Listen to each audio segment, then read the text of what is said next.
Jon Snow stood quietly at the edge of the godswood, his breath fogging in the cold air. The snow around Winterfell crunched under his boots, but his heart was heavier than the northern winter. Today, everything would change.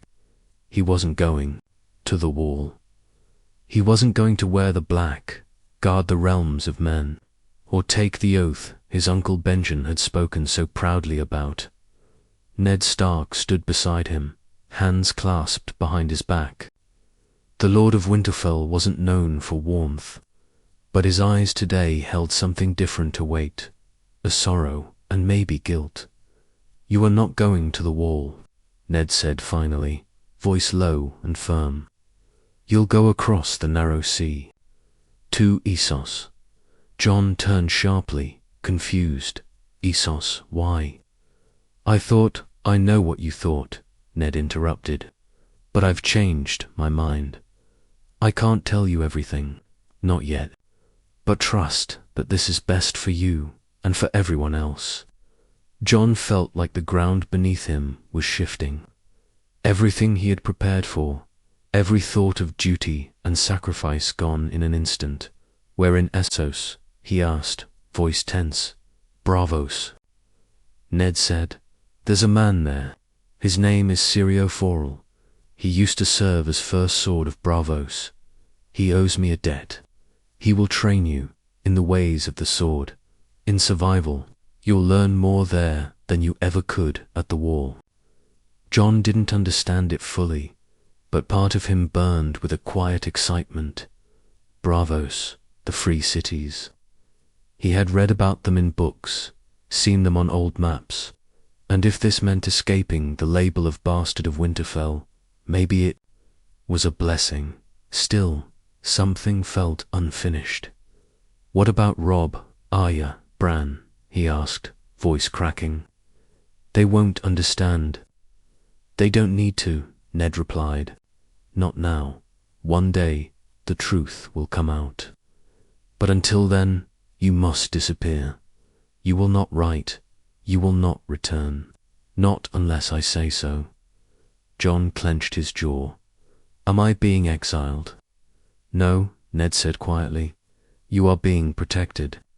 That night, Jon said his quiet goodbyes. He didn't tell anyone where he was going. Ghost padded silently beside him, ever loyal.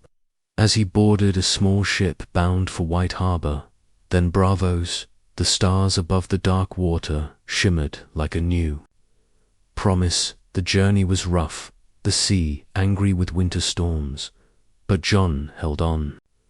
He thought about everything he left behind: Winterfell's warm halls, Arya's laughter, Robb's sparring matches, the cold silence of Catelyn Stark's hatred. He wondered if she'd be glad to see him gone. In Braavos, everything was different. The streets were narrow, full of strange smells and louder people.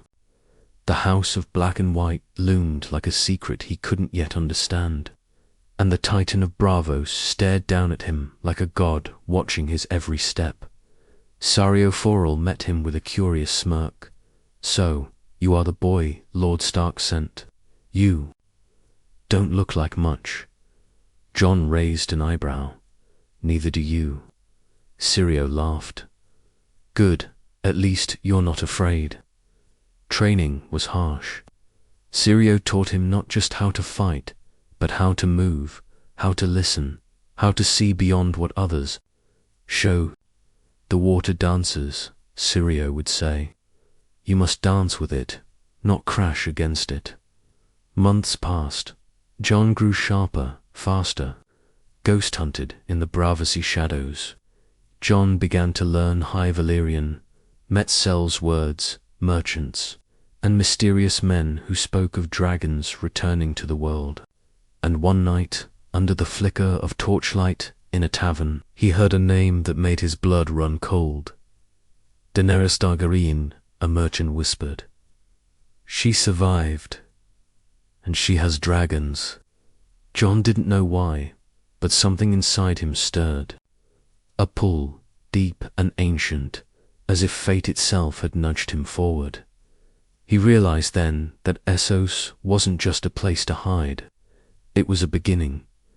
The summer heat in Braavos pressed down on Jon like a weight. He was used to cold winds and grey skies, not the humidity that clung to his skin or the thick smell of fish markets and sea salt. But he adapted. That's what Syrio always said. The man who does not bend breaks. Jon bent, but he never broke. Every morning, he trained with Syrio in a quiet courtyard near the canals. Wooden swords first, then steel. He learned to fight not with brute strength, but with precision and speed.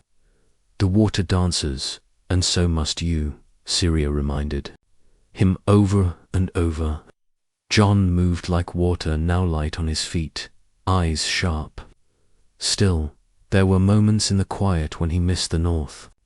He missed the snow, the howls of direwolves in the dark, and the way the wind whistled through the towers of Winterfell. He even missed Sam, though they had never truly met in this version of his life. And Ari gods, he thought of her often.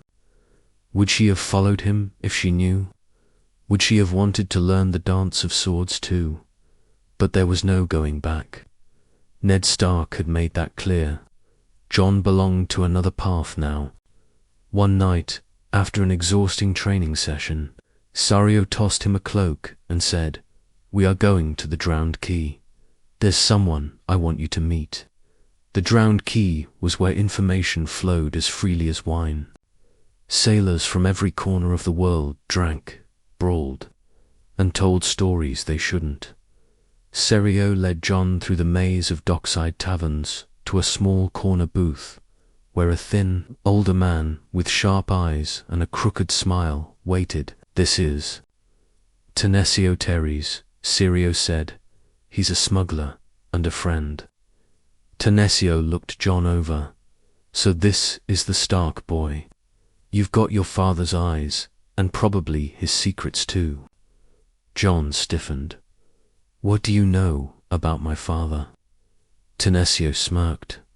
"More than I should, less than I'd like." Syrio leaned forward. "Jon, the world is changing. The dragons are back. Daenerys Stormborn rides across the red waste, with fire at her back. The Dothraki follow her. In Westeros, Robert Baratheon is dead. The Lannisters hold the throne. War is everywhere." Jon's heart skipped. "Robert is dead." Tanesio nodded. "And your brothers, they marched to war." Something inside Jon cracked. Robb, Sansa, Arya, Bran, all thrown into chaos, and he was thousands of miles away. "I need to go back," he said, standing abruptly. "I need to know," Syrio said sharply. "You are not ready. You leave now. You die before you even draw your sword. The world you knew is burning. If you want to survive, you want to change, you must finish what we started." Jon clenched his fists. "Then tell me the truth. Why did my father send me here?" The silence between them grew heavy. Finally, Tanesio spoke. "Because you're not just Ned Stark's son. You're something else. Something ... older, and far more dangerous." Jon stared, confused. "What do you mean?" Syrio placed a hand on his shoulder. "There are things about your blood, your name, your past, that must stay hidden. For now, but the truth is coming for you, Jon Snow. You just have to be alive to meet it." That night, Jon sat on a rooftop overlooking the Braavosi canals, ghost curled beside him. His thoughts were tangled. Dragons, war, secrets. A part of him screamed to go home, to stand beside his family. But another part whispered that this was his destiny, to be forged here, in the shadows of foreign cities, until he was strong enough to face what came next. Below, in the dark streets, a red priestess chanted in a tongue he didn't understand. A flame flickered in her hands. The night whispered with prophecy. Jon couldn't sleep that night. The words of Tanesio and Syrio haunted him. "You're not just Ned Stark's son." That sentence had splintered something inside him. If he wasn't Ned's son, then who was he? What did that make him? Next morning, he walked to the temple of the Red God. He had seen it many times from a distance. Grand building with crimson banners fluttering from its towers and fires that never seemed to die. The Red Priest spoke of a god called Urlar, the Lord of Light. Jon hadn't believed in gods for a long time, but something about that flame, that chant, stirred an unease inside him. He was met by a woman with copper-colored hair and glowing eyes. "I saw you in my fire," she said before he could speak. The boy of ice standing in the heat of war. Jon frowned. "You know me." "Everyone will, in time," she said, with a small, knowing smile. "But the fire has not decided.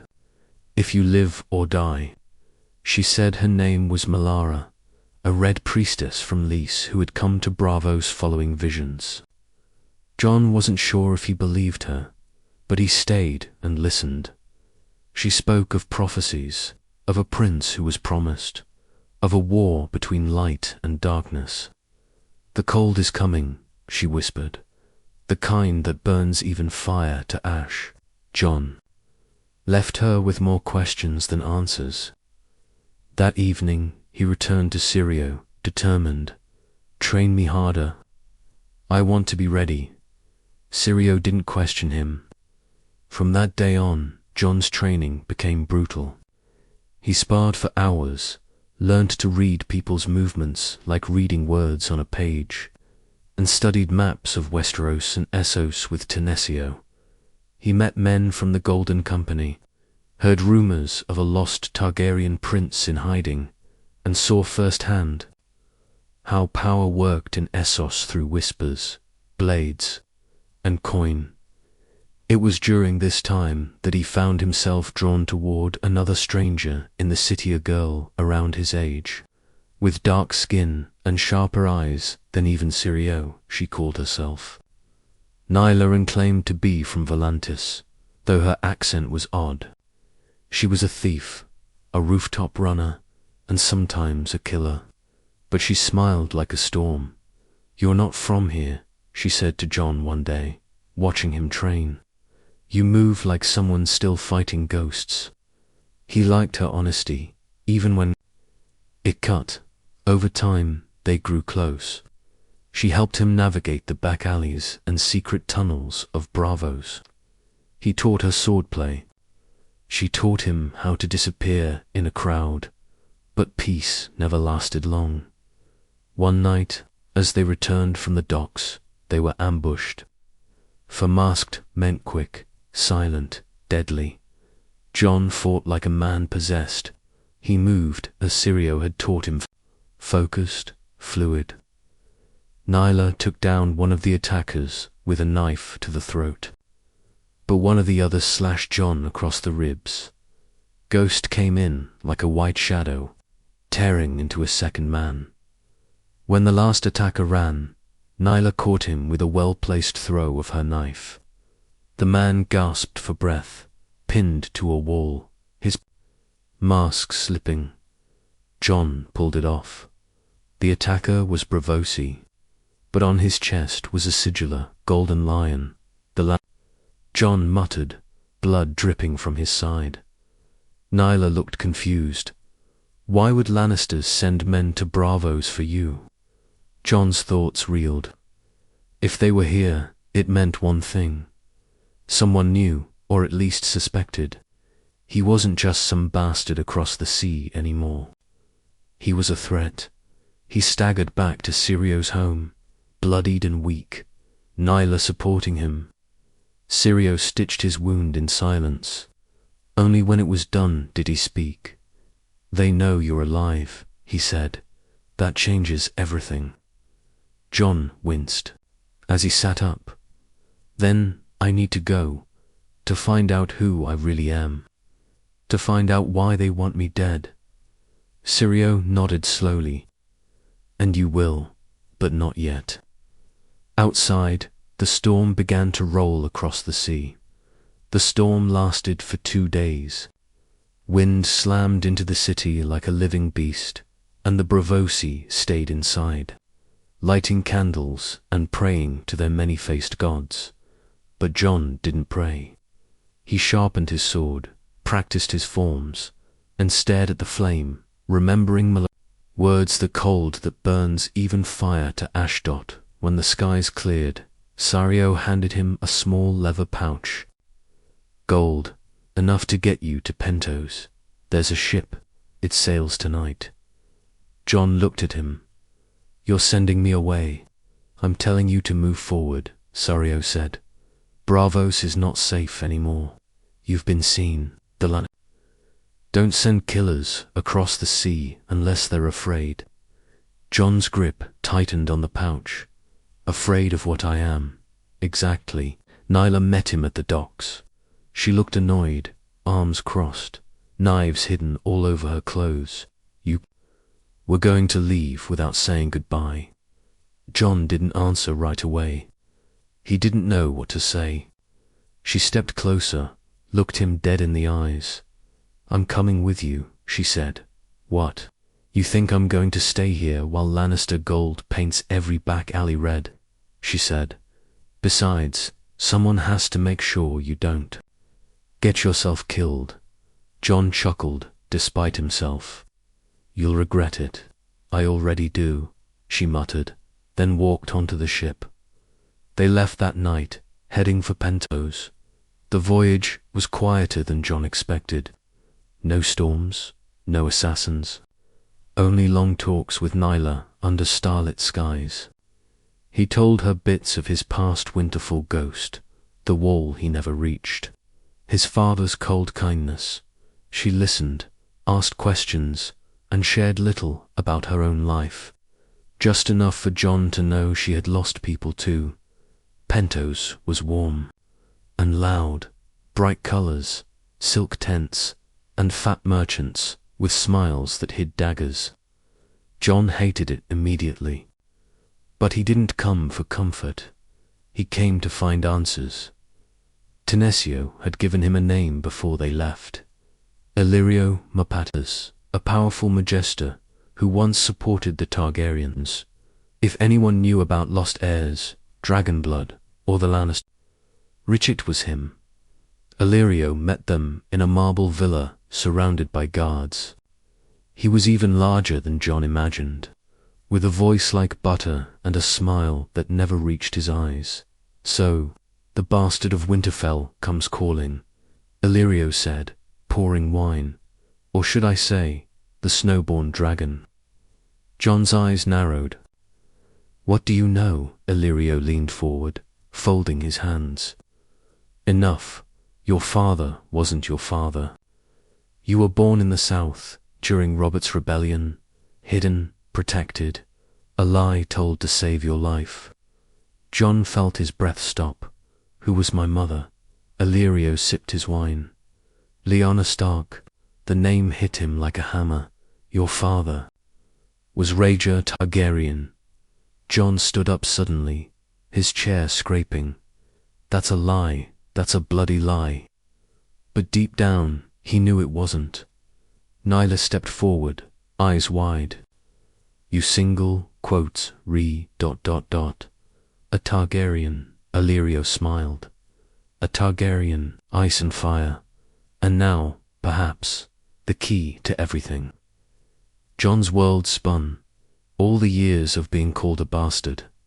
The looks, the silence from Catelyn, the distance from Ned. It all made sense now. He wasn't Jon Snow. He wasn't anyone at all. You must choose now.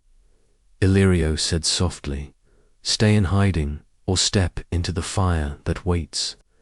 Jon left the villa without a word. Outside, the sky burned orange with the setting sun. Ghost walked beside him, as if sensing the storm inside his master. Nyla caught up to him. "Are you okay?" Jon didn't answer, because he wasn't sure who he was anymore. The sea breeze and Pentos did nothing to cool the fire in Jon's veins. He walked the cobbled streets in silence, each step heavier than the last. He wasn't Jon Snow. He was the son of Rhaegar Targaryen and Lyanna Stark. A lie had shaped his entire life, and the man he called father had buried the truth so deeply it took death and war to unearth it. He thought of Robb, of Arya, of Ned. Was it protection or betrayal? That night, he stood at the edge of the harbor, staring into the black waters. Nyla leaned beside him, arms crossed. "You've been quiet for hours," she said softly. "You gonna say something before you explode?" Jon didn't look at her.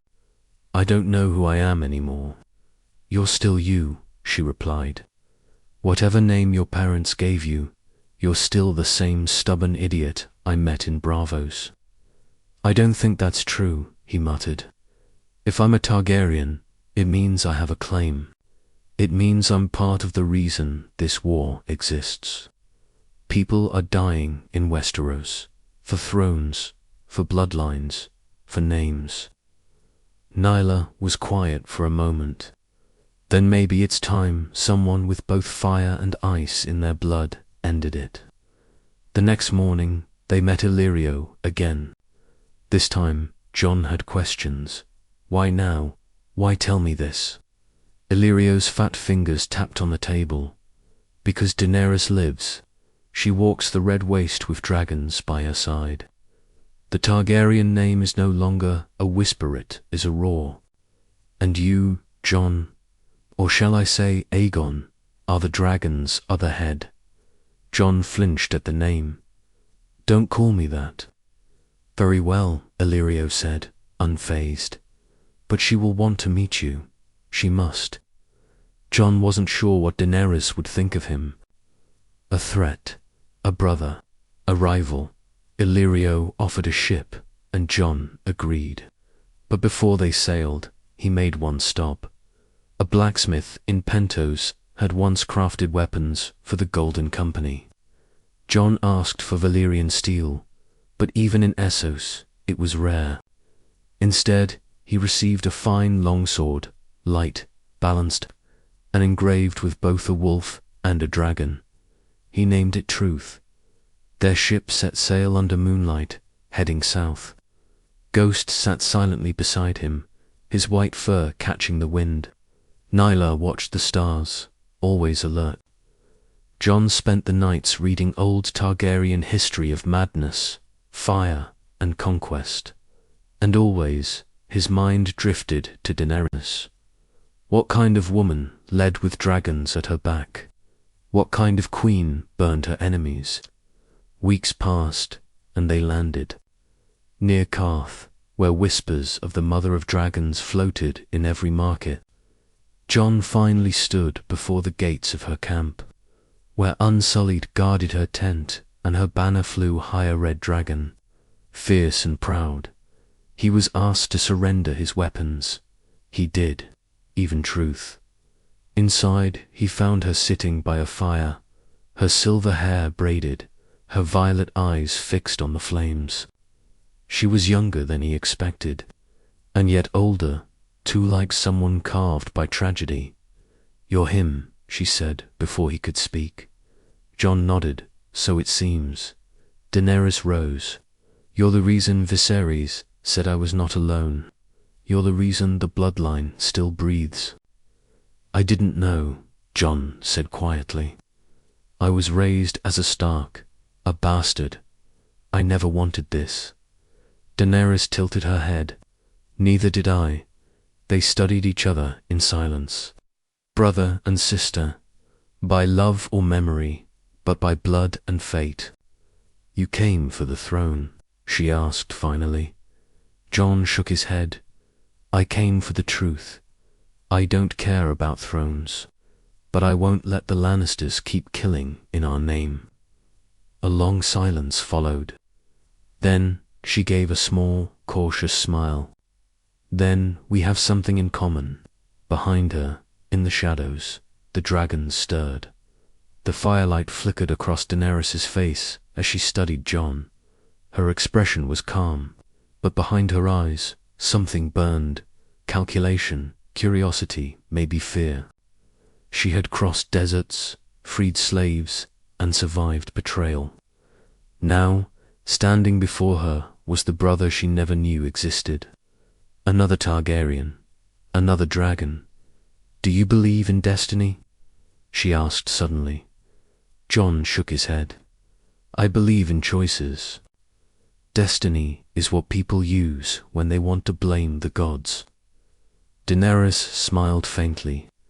"You sound like someone who's had to survive without a crown." "I have," Jon said, "and I've seen what men do to keep one." They talked for hours that night about Westeros, about Ned Stark, about the war tearing through the Seven Kingdoms. Jon told her about the wall he never saw, the Night's Watch he never joined, and the dead things beyond it. Daenerys listened, her dragons curled behind her like sleeping gods. He told her what Illyrio had said, that she wasn't the last Targaryen, that he had a claim equal to hers. She didn't flinch. "Then let the world decide which of us is worthy, not by blood, but by what we do." In the weeks that followed, Jon stayed in her camp. He watched how she led not with fear, but with fire. People loved her, others feared her, and she knew it. Nyla kept to the shadows, watching every move Daenerys made. "She's dangerous," she whispered to Jon one night. "Not cruel, but capable of it. Don't let her beauty blind you." Jon nodded. He saw it too, the way she looked at her enemies, like problems to be erased. But he also saw something else: pain, loneliness, a hunger to belong. They trained together swordplay, strategy, even dragon lore. Jon learned to ride with her Dothraki, to speak their tongue. He learned that the dragons didn't just obey her. They loved her, but they watched him too, especially Drogon, like he smelled something old in Jon's blood. The turning point came when a raven arrived from Westeros, news of war, of Robb Stark declared king in the north, of Sansa taken by the Lannisters, of Ned Stark executed. Jon dropped the scroll. His breath vanished. He left the tent without a word. Ghost followed, silent as the wind. Daenerys found him later, kneeling in the sand. "They killed him," he whispered. "They cut off his head and called it justice." Daenerys sat beside him. "The Lannisters murdered my family too. That's why I fight." He looked at her, eyes burning. "Then let's bring the fire to them." From that moment, their bond grew. Not as lovers, not yet, but as allies forged by blood and grief. Daenerys offered him command of her northern strategy. "They won't trust me," she said, "but they might trust you." Jon accepted. Together, they planned an invasion, not just with armies, but with purpose. Not to rule, but to break the wheel. When they sailed from Essos, the dragons soared above. The unsullied marched below, and in the heart of it all, to last children of a broken house carrying names they didn't choose, heading toward a war they didn't start. As the shores of Dragonstone rose in the distance, Jon looked back one last time at the sea that had shaped him. He was no longer a bastard, no longer just Jon Snow. He was something else, something more, and Westeros would never be the same.